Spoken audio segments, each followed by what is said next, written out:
Hello everyone, welcome back to my channel.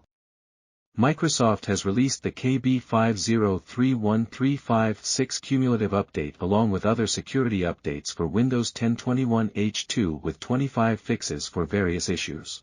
KB5031356 is like a mandatory upgrade for Windows 10, and it includes the latest security updates that came out in October 2023. If you're using Windows 10, you can get this update by going to Settings, clicking on Windows Update, and then choosing to check for updates manually.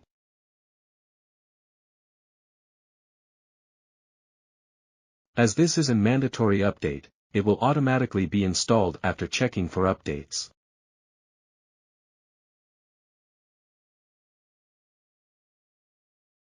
However, you will be able to schedule when your computer is restarted to finish the installation. After installing this update, Windows 10 22H2 will be updated to 19045.3570. This update makes the search box on the taskbar better. You'll see the search box, no matter how you have your taskbar set up, whether it's at the top, bottom, along with regular icons, or with small icons.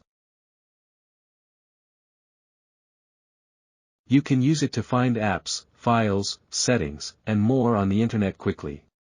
You will also have access to the latest search updates, such as search highlights. This update adds animations to a few icons on the News and Interests taskbar button.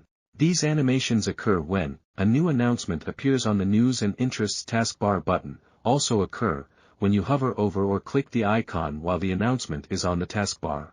This update addresses an issue that affects the touch keyboard, as sometimes it does not open.